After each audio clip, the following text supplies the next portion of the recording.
بسم اللہ الرحمن الرحیم الحمد للہ کفا وسلام علی عبادہ الذین اصطفى اما بعد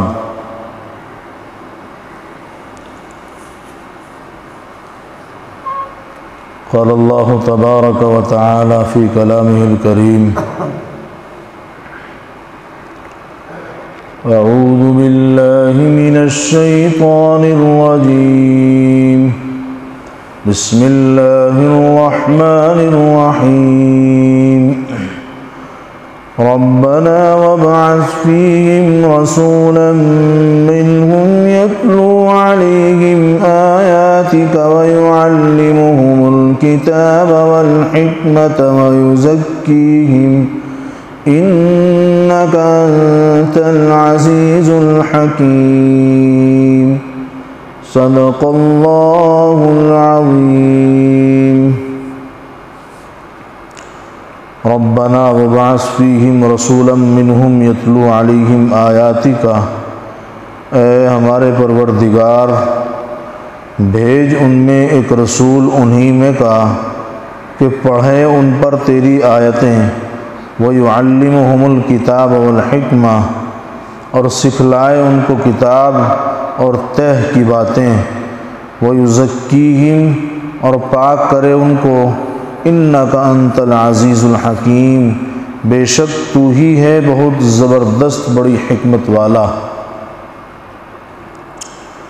ناظرین اور سامعین، ذکر چل رہا ہے حضرت ابراہیم علیہ نبینا علیہ الصلاۃ والسلام اور حضرت اسماعیل علیہ الصلاۃ والسلام کا۔ حضرت ابراہیم علیہ الصلاۃ والسلام کی قربانیوں کا ذکر ہوا، اس کے بعد حضرت ابراہیم علیہ الصلاۃ والسلام کے اوپر کیے ہوئے انعامات کا اللہ تبارک و تعالیٰ نے تذکرہ فرمایا، کیسے اللہ تبارک و تعالیٰ نے حضرت ابراہیم علیہ الصلاۃ والسلام کی دعا کو قبول کیا، اور آپ کی دعا کی برکت سے مکۃ المکرمہ جیسا مقدس شہر وجود میں آیا، اور آپ ہی کے دست اقدس سے خانہ کعبہ کی تعمیر وجود میں آئی۔ یہ سب باتیں اور بھی کئی ایک دعائیں جو اللہ تبارک و تعالیٰ نے قبول فرمائی ہیں، ان سب کا کل تذکرہ آیا تھا، اور کل ساتھ ساتھ حضرت اسماعیل علیہ السلام کی دعا کا بھی تذکرہ تھا۔ اس کے بعد ایک دعا حضرت اسماعیل علیہ السلام کی یہ بھی تھی کہ جو آج ذکر کی جا رہی ہے۔ وہ دعا کیا تھی؟ حضرت اسماعیل علیہ السلام نے اللہ تبارک و تعالیٰ سے دعا فرمائی کہ اے ہمارے رب، ہمارے پروردگار، ہمارے بعد آنے والی قوم میں ان میں سے ایک نبی بنا دیجئے گا۔ ہمارے بعد جو آنے والی ہماری اولاد ہوں گی، ذریت ہوں گی اور قوم ہوں گی، تو ان میں سے ہی کا ایک آدمی کو نبی بنا دیجئے گا، تاکہ وہ اس کے سامنے آپ کے قرآن کی، آپ کے کلام کی آیتوں کو پیش کر سکے، ان کے سامنے قرآن کی آیتوں کو پڑھ سکے، اور وَيُعَلِّمُهُمُ الْكِتَابَ وَالْحِكْمَةَ، اور جب وہ انہی میں سے ہوگا تو یقیناً دین کا علم سکھانا اور کتاب اللہ یعنی قرآن کریم کو سکھانا اس کے واسطے آسان ہوگا، اس لیے کہ اہل زبان کے واسطے اہل زبان کو پڑھانا یا سکھانا یا کچھ سمجھانا آسان ہوتا ہے بنسبت غیر اہل زبان کے۔ مثال کے طور پر عرب کا کوئی انسان اگر ہندوستان آ کر کے یہ چاہے کہ میں یہاں کے لوگوں کو اردو کی کتابیں پڑھا دوں تو بہت مشکل سی بات ہے۔ اگر کسی نے اردو سیکھی بھی ہوگی تو بہت ہلکی پھلکی سی، یعنی یہ کہ صرف گفتگو کر سکتا ہے، باقی اپنے معافی ضمیر کو وہ اہل ہندوستان کے سامنے صحیح طریقے سے صحیح ڈھنگ سے ادا نہیں کر سکتا ہے، اور ہندوستان والوں کو ان کی زبان میں وہ سمجھا نہیں سکتا ہے۔ ٹھیک اسی طرح سے اگر کوئی ہندوستان کا دیہاتی آدمی عرب میں جا کر کے یہ کوشش کرے کہ میں ان کے ساتھ میں ان کی زبان کو بول بھی لوں گا اور ان کے ساتھ میں گفتگو بھی کر لوں گا، تو بڑی مشکل سی بات ہے۔ اسی لیے حضرت اسماعیل علیہ السلام نے دعا فرمائی، اے ہمارے رب، ہمارے بعد آنے والی جو ذریت ہوگی، جو قوم ہوگی، ان میں ہی کا نبی بنانا، کسی اور دوسری زبان کا نبی مت بنا دینا۔ کہیں ایسا نہ ہو کہ اس نبی کو آپ کے پیغام کو پہنچانے میں پریشانی ہو، کہیں ایسا نہ ہو کہ اس نبی کو آپ کے پیغام کو پہنچانے میں دقتیں اور دشواریاں زیادہ آئیں۔ ویسے تو انبیاء علیہم السلام کو ہر زمانے میں اور ہر دور میں اور ہر نبی کو اللہ کا پیغام پہنچانے میں پریشانیاں آئی ہیں، اور ان کو پریشانیاں نہ کہا جائے بلکہ اللہ کی طرف سے آزمائش اور امتحانات آئے ہیں، اور آزمائش اور امتحان بھی نہ کہا جائے بلکہ اللہ نے اس واسطے تھوڑا سا ان کو سخت حالات سے گزارا تاکہ عہدہ نبوت جیسے عظیم عہدے کے لائق انبیاء کو بنایا جا سکے۔ اسی لیے اللہ تبارک و تعالیٰ نے تمام انبیاء علیہم السلام کو، تاکہ ان کو مجاہدے کی عادت پڑ جائے، تو اس لیے کہ وہ اس مقام کو سنبھالنے والے ہیں کہ جہاں لوگ آپ کو پتھر بھی ماریں گے، جہاں لوگ آپ کو گالیاں بھی دیں گے، جہاں لوگ آپ کے اوپر کوڑا بھی ڈالیں گے، اور جہاں لوگ آپ کے اوپر اونٹ کی اوج بھی ڈال دیں گے، اور جہاں لوگ آپ کو ہر وقت مٹانے کے در پر ہوں گے۔ اسی لیے اللہ تبارک و تعالی انبیاء علیہم السلام کو نبوت سے سرفراز کرنے سے پہلے بڑے بڑے امتحانات سے اور بڑی بڑی آزمائشوں میں مبتلا فرماتے ہیں، تاکہ یہ بندہ جو نبوت کے عہدے کو پانے والا ہے اس عہدے کے لائق بن جائے، اس کے اندر وہ برداشت کا مادہ اور امتحانات سے، ابتلاءات سے گزرنے کا وہ مادہ پیدا ہو جائے کہ عہدہ نبوت کے جو لائق ہیں، اور نبی بننے کے بعد اگر کوئی اس طرح کی دشواری سامنے آئے تو یہ اللہ کا باغی نہ بنے بلکہ ان کو اللہ کی رضا کے واسطے سب کو برداشت کر لے۔ بہرحال بتانا یہ تھا کہ حضرت اسماعیل علیہ السلام نے جو دعا فرمائی ہے وہ یہی کہا ہے کہ اے ہمارے رب، جو ہمارے بعد آنے والی ذریت ہوگی ان میں ہی کا نبی بنانا، تاکہ نہ ہی تو ہماری ذریت کو آپ کے احکامات کو پڑھنے میں اور سننے میں دشواری ہو، اور نہ ہی پڑھانے والے نبی کو جب ان میں سے نبی ہوگا تو آپ کے پیغام کا پہنچانا اس نبی کے واسطے آسان ہوگا۔ آگے حضرت اسماعیل علیہ السلام نے فرمایا ہے، اِنَّكَ أَنْتَ الْعَزِيزُ الْحَكِيمُ، بے شک تو ہی بہت زبردست بڑی حکمت والا ہے۔ یقیناً اللہ تبارک و تعالیٰ بڑی حکمت والے اور بڑی تدبیر کرنے والے ہیں۔ آج کی جو ایک آیت ہے اس میں تھوڑا سا پہلے اس کی مختصر سی تشریح اور اس کے بعد میں معارف و مسائل جو بھی ہیں وہ بتا دی جائیں گے، اور آج مختصری تفسیر ہے اس لیے کہ آج موسم بھی خراب ہے اور مستورات آئیں گے نہیں، اس لیے میں چاہ رہا ہوں کہ ایک ہی آیت کی تفسیر ہو جائے، ان کا سبق بھی زیادہ ناگا نہ ہو۔ اللہ تبارک و تعالی نے فرمایا ہے یتلو علیہم آیاتک، یتلو یہ تلاوت سے مشتق ہے۔ تلاوت کے اصل معنی کیا ہے؟ تلاوت کے اصل معنی ہم لوگ سمجھتے ہیں کہ قرآن پڑھنا ہے۔ تلاوت کے اصل معنی قرآن پڑھنا ہے، یا قرآن پڑھنا بھی نہیں، صرف پڑھنا، لیکن عام یہی ہے کہ تلاوت کے معنی جو سمجھے جاتے ہیں وہ قرآن پڑھنے کے سمجھے کہ بھائی کیا کر رہے ہیں، تلاوت کر رہے ہیں۔ کیا پڑھتا ہوا ہوتا ہے؟ قرآن پڑھتا ہوا ہوتا ہے۔ تو کیا سمجھ میں آیا کہ قرآن کے پڑھنے کو تلاوت کہتے ہیں۔ تلاوت کے اصل معنی اتباع اور پیروی کے ہیں۔ تلاوت کے اصل معنی اتباع اور پیروی کے ہیں۔ قرآن کریم اور احادیث مبارکہ کی اصطلاح میں تلاوت، اصطلاح قرآن اور حدیث میں یہ لفظ قرآن کریم کے پڑھنے کے لیے استعمال کیا جاتا ہے۔ حقیقت بھی یہی ہے کہ قرآن کریم اور احادیث نبوی کی اصطلاح میں لفظ قرآن کریم اور دوسری آسمانی کتابوں اور کلام الہی کو پڑھنے کے واسطے استعمال کیا جاتا ہے، کیونکہ اس کلام کے پڑھنے والے کا اس کا پورا اتباع کرنا لازم ہوتا ہے کہ جس طرح سے اللہ تبارک و تعالی نے نازل فرمایا ہے۔ تلاوت کے معنی میں نے کیا بتائے؟ اتباع کے اور پیروی کے بتائے ہیں، اور قرآن کریم کی اصطلاح میں تلاوت کے معنی پڑھنے کے آتے ہیں، قرآن پڑھنے کے آتے ہیں، آسمانی کتاب پڑھنے کے آتے ہیں، کلام الہی کے پڑھنے کے آتے ہیں، کیونکہ اس کلام کے پڑھنے والے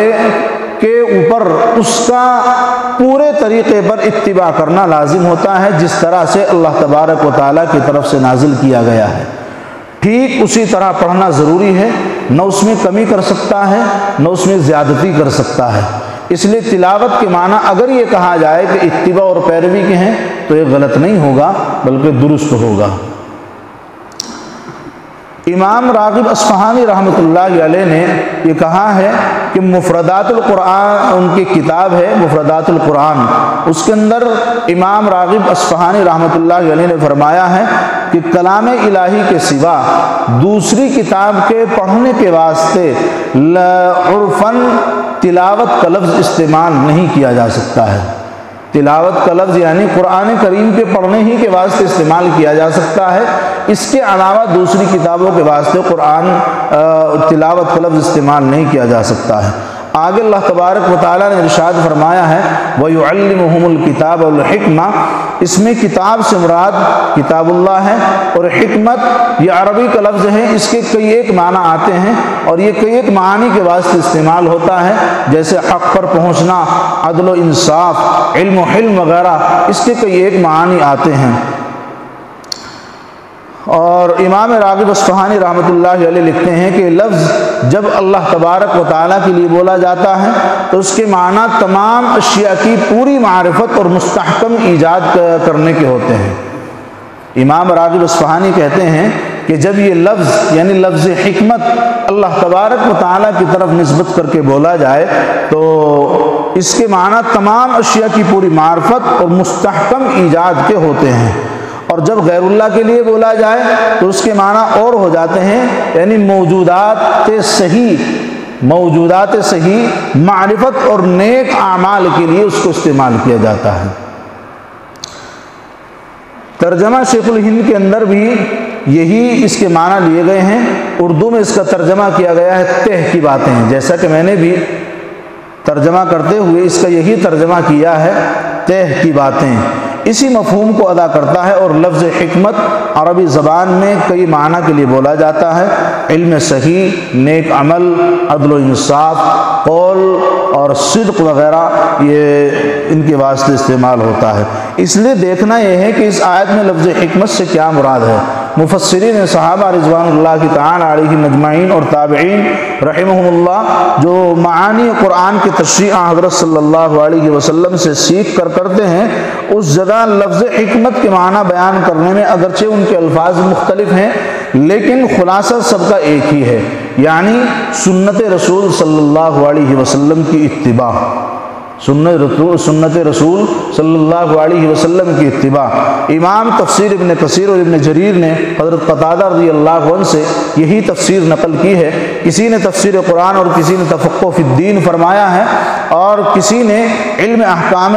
شرعیہ اس کے معنی فرمایا ہے، لیکن سب کا معنی اور مقصد ایک ہی ہے، یعنی سنت رسول صلی اللہ علیہ وسلم کو سیکھنا اور اس پر عمل کرنا۔ ایک لفظ ہے وَيُزَكِّيهِمْ، یہ زکوٰۃ سے مشتق ہے اور جس کے معنی ہے طہارت کے اور پاکی کے۔ زکوٰۃ کے معنی طہارت اور پاکی کے ہیں، اور یہ لفظ ظاہری اور باطنی ہر طرح کی پاکی کے واسطے استعمال کیا گیا ہے۔ کس طرح سے استعمال کیا گیا ہے آگے تشریح میں ابھی بتایا جائے گا۔ تشریح ہے آیت کی جو تشریح اوپر میں نے کی ہے، اس سے اس کا مفہوم واضح ہو جاتا ہے اور پتہ یہ چلتا ہے کہ حضرت ابراہیم علیہ نبینا علیہ السلام نے اپنی آئندہ نسل کی فلاح و بہبودی کی اس میں دعا کی ہے۔ حضرت ابراہیم اور حضرت اسماعیل علیہ السلام نے آئندہ آنے والی نسل کی فلاح دنیا و آخرت کے واسطے حق تعالیٰ سے دعا کی ہے کہ میری اولاد میں ایک ایسا رسول بھیجیے گا جو ان کے سامنے آپ کی آیات تلاوت کر کے سنائے اور قرآن و سنت کی تعلیم دے اور ان کو ظاہری اور باطنی گندگیوں سے پاک رکھے۔ وَيُزَكِّيهِمْ کے معنی یہی ہیں کہ ان کو ظاہری اور باطنی دونوں طرح کی گندگیوں سے پاک رکھے۔ اس میں حضرت خلیل اللہ اس رسول کے لیے اپنے اولاد میں ہونے کی اس لیے دعا فرما رہے ہیں کہ اول تو یہ اپنے اولاد کے واسطے ایک شرف کی بات ہے اور عزت کی بات ہے، سعادت کی بات ہے۔ دوسرے ان لوگوں کے لیے ایک فائدہ یہ بھی ہے کہ یہ رسول تو جب انہی کی قوم اور برادری کے اندر ہوگا تو یقیناً دین کا سمجھنا، اس کے چال چلن، سیرت اور حالات، یہ سب لوگ اس سے بخوبی واقف ہوں گے۔ کوئی باہر کا آدمی آ کر کے اگر یہ دعویٰ کرنے لگے کہ میں نبی ہوں تو وہ اس سے اچھی طرح واقف نہیں ہوں گے، اس سے اچھی طرح مانوس نہیں ہوں گے، تو اس کا نبی کے صورت میں قبول کرنا ان کے واسطے مشکل سی بات ہوگی۔ ظاہر بات ہے باہر کا آدمی بہت جلدی دوسروں کو ہضم نہیں ہوگا، بئی وجہ کہ اس کے حالات سے واقف نہیں ہوں گے، اس کی نشست و برخاست سے واقف نہیں ہوں گے، اس کے اعمال سے واقف نہیں ہوں گے۔ اسی لیے ایک وجہ یہ بھی ہے کہ حضرت ابراہیم علیہ السلام نے جو اسی قوم میں سے ہونے کی اس نبی کی دعا کی ہے، اس کی وجہ یہ ہے کہ اس کی نشست و برخاست سے، اس کی سیرت سے، اس کے حالات سے، اس کے اعمال سے وہ لوگ واقف ہوں گے اور کسی دھوکے و فریب میں مبتلا نہیں ہوں گے، اس لیے کہ انہیں پتہ ہوگا کہ یہ آدمی کیسا ہے، سچا ہے، ایماندار ہے، اللہ کا ولی ہے، کیا ہے۔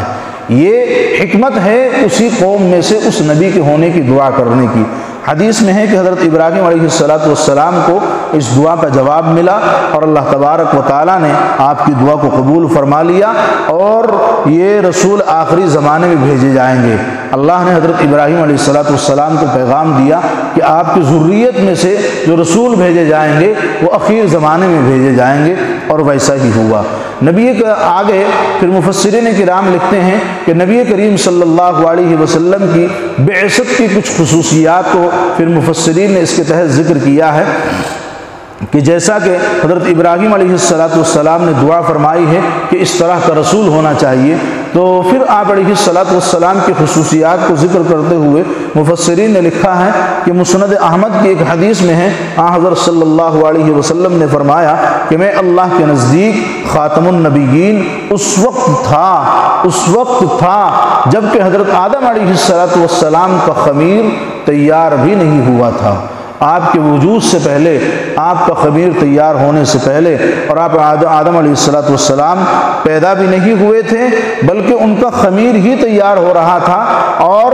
میں آپ لوگوں کو اپنے معاملے کی ابتدا بتلاتا ہوں کہ میں اپنے باپ حضرت ابراہیم علیہ السلام کی دعا، اللہ کے نبی صلی اللہ علیہ وسلم کہہ رہے ہیں کہ میں آپ کو اپنی ابتدائی معاملہ بتلاتا ہوں کہ کیا ہے، کس طرح سے میرا وجود ہوا ہے، تو میں اپنے باپ حضرت ابراہیم علیہ السلام کی دعا، حضرت عیسیٰ علیہ السلام کی بشارت اور اپنی والدہ ماجدہ کا خواب کا مظہر ہوں۔ نبی پاک علیہ السلام کی جو بعثت میں مبارک ہوئی ہے، آپ علیہ السلام نے فرمایا ہے کہ میری بعثت جو ہوئی ہے وہ 3 لوگوں کی مانگنے کے صدقے میں اور 3 لوگوں کی باتوں کو پورا کرنے کے لیے اللہ تبارک و تعالیٰ نے میری بعثت فرمائی۔ ایک تو یہ کہ حضرت ابراہیم علیہ السلام نے مجھے اپنی دعا میں مانگا ہے، میں اپنے باپ کی دعا کا مظہر ہوں۔ دوسرے یہ کہ حضرت عیسیٰ علیہ السلام نے میری بشارت سنائی ہے، اور تیسرے یہ کہ میری والدہ ماجدہ نے خواب دیکھا ہے۔ ان سب تینوں کا میں مظہر ہوں۔ عیسیٰ علیہ السلام کی بشارت سے مراد ان کا یہ قول ہے مبشرم برسول یأتی من بعدی اسمہ احمد۔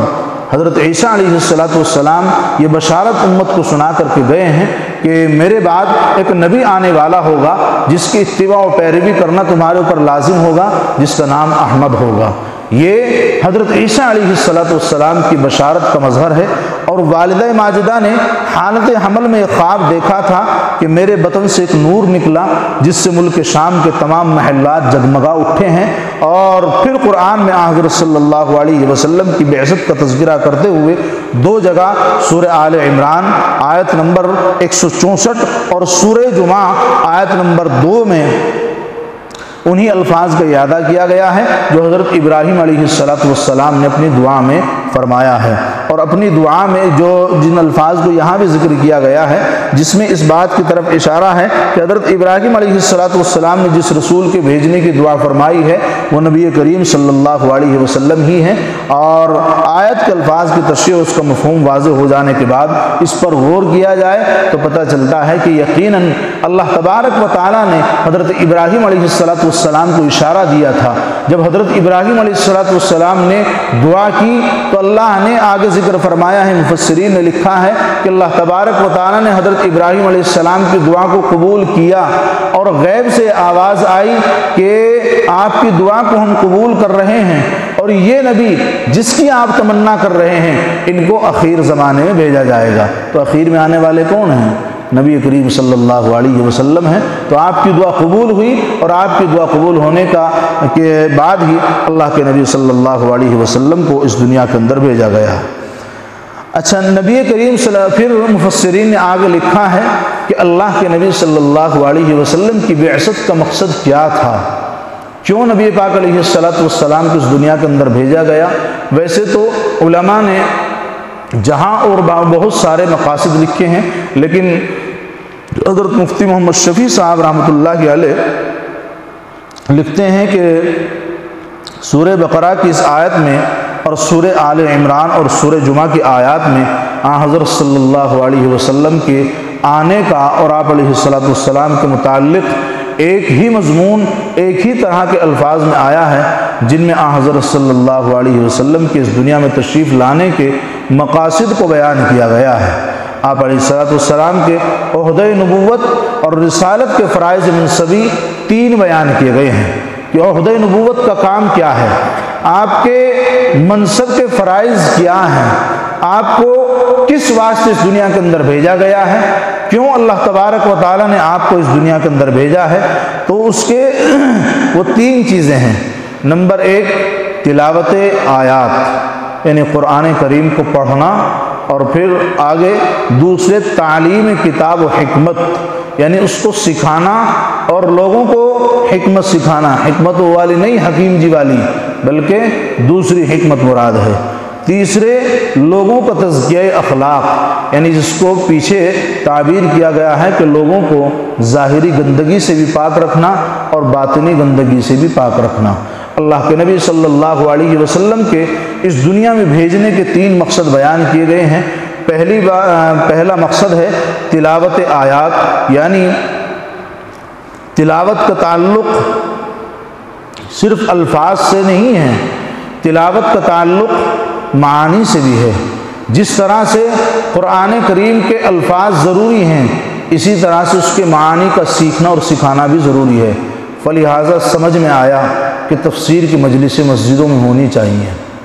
اس زمانے میں سمجھ میں آیا کہ تفسیر کی مجلسیں مسجدوں میں ہونی چاہیے اور لوگوں کو ان میں شرکت کرنی چاہیے، چونکہ اس لیے کہ جس طرح سے قرآن کریم کے الفاظ کا درست ہونا اور ان کا یاد ہونا اور پڑھنا ضروری ہے، اسی طرح سے قرآن کریم کے معانی کا سمجھنا اور ان کا محفوظ ہونا بھی انسان کے واسطے ضروری ہے۔ بقدر ضرورت تو ہونا ہی چاہیے، یہ نہیں کہ پورا قرآن حفظ کرنا ضروری ہے بقدر ضرورت، لیکن یہ ہے کہ ہماری یہ دینی کتاب ہے، مذہبی کتاب ہے، اس کا ہر ایک کو پڑھنا لازم اور ضروری ہے اور پڑھنی چاہیے۔ بہرحال بتانے کا مقصد یہ ہے کہ اللہ کے نبی صلی اللہ علیہ وسلم کے بھی اس دنیا میں آنے کے تین مقصد ہیں، جو کہ اس آیت کے اندر بھی ذکر کیے گئے ہیں۔ ربنا وابعث فیہم رسولا منہم یتلو علیہم آیاتک، حضرت ابراہیم تو دعا کر رہے ہیں کہ جو نبی بھیجیں گے اس کا کام یہ ہوگا کہ ان کے سامنے آپ کی آیتوں کو پڑھ کر کے سنائیں گے، وَيُعَلِّمُهُمُ الْكِتَابَ، اور ان کو کتاب کا علم سکھائیں گے، والحکمہ، اور تہ کی باتیں بتائیں گے، اندر تک کی باتیں بتائیں گے، یعنی تفاسیر کر کر کے قرآن کیا چاہتا ہے، قرآن کریم کی اس آیت کا مقصد کیا ہے، اس کا مطلب کیا ہے۔ تو قرآن کریم کی جو تہ کی باتیں ہوں گی، اندر کی باتیں ہوں گی، چھپی ہوئی باتیں ہوں گی، راز کی باتیں ہوں گی، اللہ کے مقصد کی باتیں ہوں گی، وہ سب وہ نبی ان کو بتائیں گے۔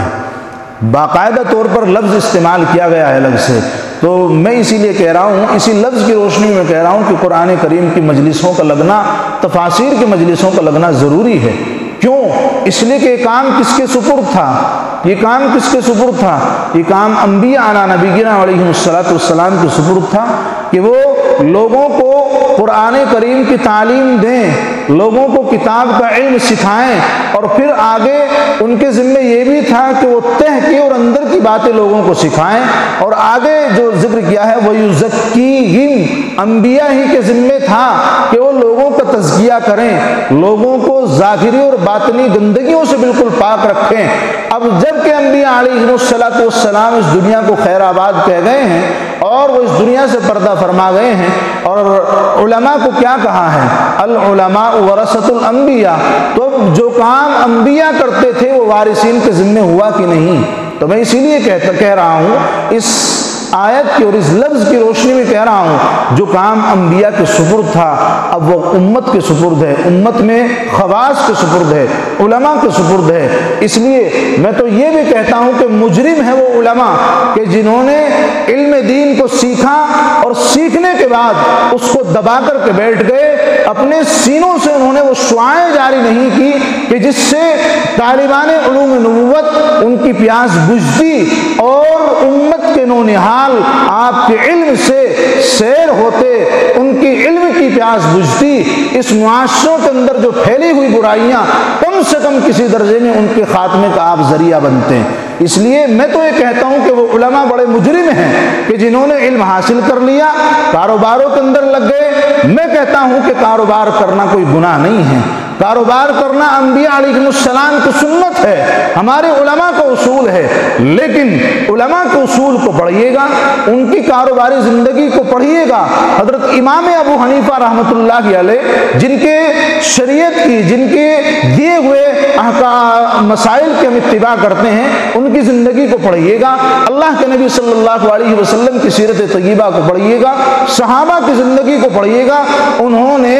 تجارت کے چکر میں دین کو ضائع نہیں کیا ہے، انہوں نے تجارت کی ہے لیکن دین کو برباد نہیں کیا ہے، انہوں نے دین کے اوپر آنچ نہیں آنے دی ہے۔ حضرت امام ابو حنیفہ رحمۃ اللہ علیہ کپڑے کا کاروبار کرتے تھے، بڑی لمبی چوڑی تجارت تھی، لیکن امام ابو حنیفہ کو آج پیشوا کے طور پر یاد کیا جاتا ہے، کیوں؟ تجارت تو انہوں نے بھی کی ہے اور انہوں نے ساتھ ساتھ ہمیں زندگی جینے کے مسائل بھی اور اصول بھی بتائے ہیں، وہ کہاں سے کیا انہوں نے؟ تو میں کہتا ہوں کہ تجارتوں میں لگنا یا اپنے کام کاج میں لگنا یہ غلط نہیں ہے، لگیے گا لیکن دین اور شریعت کی بقا کے ساتھ لگیے گا۔ اس علم دین کو جو آپ نے بڑی جد و جہد کے ساتھ مدارس میں رہ کر کے حاصل کیا ہے، اساتذہ سے اپنے اس علم کو اپنے سینوں کے اندر منتقل کیا ہے، قوم نے جو تمہیں 8-10 سال تک مدارس میں بغیر کچھ کیے، بغیر کسی اجرت کے لیے اپنی قوم کا پیسہ، اپنا محنت کا پیسہ انہوں نے کھلایا ہے، ہر طرح کی آرام و راحت انہوں نے مہیا کی ہے، اسی امید پر کہ یہاں سے پڑھنے والا نونہال کل چل کر کے امت کا پیشوا بنے گا اور امت میں جا کر کے کام کرے گا، امت میں پھیلی ہوئی گمراہیوں کو ختم کرے گا، اور اسی طرح کے جو بچے آج ویران پھر رہے ہیں کم از کم ان کے ہاتھ پکڑنے کا ذریعہ بنے گا، یہ خاندانوں کو سدھارنے کا ذریعہ بنے گا، یہ نسلوں کو صحیح کرنے کا ذریعہ بنے گا۔ لیکن افسوس، بہت سے عالم فاضل نوجوانوں کو ہم نے دیکھا، علم حاصل کیا، نہ جانے کیسے کیسے چکروں میں، تجارت کے، کاروبار کے، آوارگی کے چکر میں لگ گئے ہیں۔ اس لیے وہ یہ نہ سمجھیں کہ ہم نے علم حاصل کر لیا اب ہماری مرضی ہم اس کو پہنچائیں نہ پہنچائیں۔ بلغوا عنی ولو آیا، اللہ کے نبی صلی اللہ علیہ وسلم کی جو حدیث ہے وہ صرف جماعت کے ساتھیوں کے واسطے نہیں رہ گئی ہے، یہ پھر اب اس کے احکامات عالموں کے اوپر یا مولویوں کے اوپر جاری نہیں ہوتے ہیں، ایسا نہیں ہے، ہر ایک کے اوپر اس کا حکم جاری ہوتا ہے۔ خدا کی قسم کل قیامت کے دن اللہ تبارک و تعالیٰ اور اللہ کے نبی صلی اللہ علیہ وسلم گریبان گیر ہوں گے اور ہمارے گریبان کو پکڑا جائے گا۔ اللہ نے خاص کرم کیا تھا، دنیا کے جھمیلوں سے نکال کر کے تمہیں چہار دیواری کے اندر ڈالا تھا، تمہیں اس معمور اور محفوظ جگہ کے اندر میں نے پہنچایا تھا، اپنے علم دین کو حاصل کرنے کے لیے میں نے تمہیں منتخب کیا تھا، لیکن بدبخت انسان تو نے اس کو سیکھ کر کے اپنے تک محدود رکھ لیا۔ میرے حبیب نے تو یہ کہا تھا بلغوا عنی ولو آیا، کہ تم لوگوں کو اس علم کو پہنچا دو، اگرچہ کہ آپ کو ایک آیت کا ہی علم کیوں نہ ہو، اگرچہ کہ آپ کو ایک چھوٹی سی بات کیوں نہ معلوم ہو جائے، اس کو بھی لوگوں تک پہنچا دو۔ اور تم نے تو پورے عالمیت کا کورس، تفاسیر اور مسائل کی کتابیں سب کی سب محفوظ کر کے ان کو دبا کر کے بیٹھ گئے، تو کیا اللہ تبارک و تعالی ہم سے سوال نہیں کرے گا؟ تمہیں اپنی اس مجلس کی طرف سے بھی اور اس قرآن کریم کی مجلس کی طرف سے بھی ان علماء سے، ان نوجوانوں سے درخواست کرنا چاہتا ہوں کہ جو اپنی زندگیوں کو تباہ کر رہے ہیں، زندگیوں کو برباد کر رہے ہیں، گھروں کے اندر بیٹھے ہوئے ہیں، امت کے سرمایہ کو اپنے ذہنوں کے سینوں کے اندر لیے ہوئے بیٹھے ہیں۔ اس لیے نوجوانوں، اگرچہ کہ آپ کو کہیں چھوٹی ہی جگہ ملے لیکن اس کو پکڑو اور نکل کر کے اپنا کام کرو۔ جو اللہ تبارک و تعالیٰ نے ذمہ داری ہمارے اوپر ڈالی ہے، ہمیں اس سے سبکدوش نہیں ہونا چاہیے، نہیں بھاگنا چاہیے۔ اگرچہ کہ ہمیں کہیں چھوٹی ہی جگہ مل رہی ہے، فی الوقت ہم اس کو پکڑ کر کے کام کریں، اس لیے کہ اللہ تبارک و تعالیٰ نے جو ہمارے اوپر کرم کیا ہے، یہ فضل کیا ہے، اللہ نے ہمیں عالم بنایا، حافظ بنایا، قاری بنایا، مفتی بنایا، وہ اس واسطے نہیں کہ تم عالم فاضل قاری بن کے خواص میں اپنا نام چڑھوا کر کے گھروں کے اندر بیٹھ جاؤ، تجارتیں کرنے لگو، تجارتیں بھی کرو، لیکن آپ اپنے علم دین کو بھی کی اشاعت سے بھی بالکل نہ رکیں۔ اللہ تبارک و تعالی ہمارے ان نوجوانوں کو، علماء کو، حفاظ کو، قراء کو اس کی توفیق نصیب فرمائے اور امت میں نکل کر کے کام کرنے کی توفیق نصیب فرمائے۔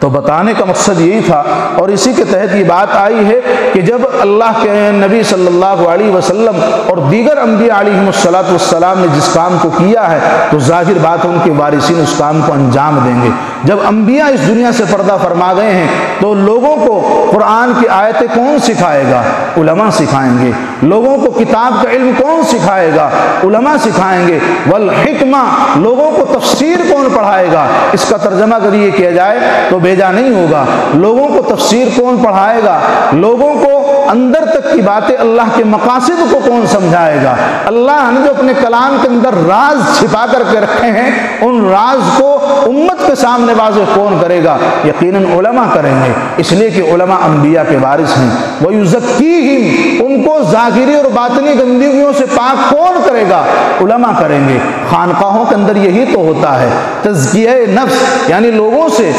اللہ کی ضربیں لگوائی جاتی ہیں، وہاں یہی کام ہوتا ہے۔ لیکن جو کچھ لوگ غافل ہیں، جو بہت سے علماء اپنے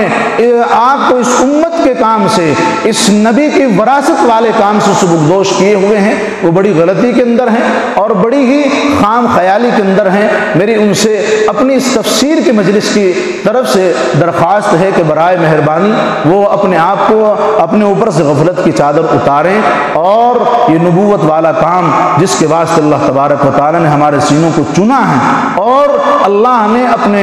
علم دین کو ہمارے سینوں کے اندر پیوست کیا ہے، اس کام کو سر انجام دینے کی کوشش کریں اور امت میں اس علم دین کے پھیلنے اور پھیلانے کا ذریعہ بنے۔ اللہ تبارک و تعالی عمل کرنے کی توفیق نصیب فرمائے اور اللہ تبارک و تعالی اپنی محبت اور اپنی لگن ہمارے دلوں کے اندر پیدا فرمائے، اور جو اللہ تبارک و تعالی نے ہمیں علم دیا ہے اللہ اس پر عمل کرنے کی توفیق نصیب فرمائے، اور اللہ تبارک و تعالی چہار دانگ عالم میں اس علم کو پھیلانے کا ذریعہ بنائے۔ آمین۔ وآخر دعوانا الحمدللہ رب العالمین۔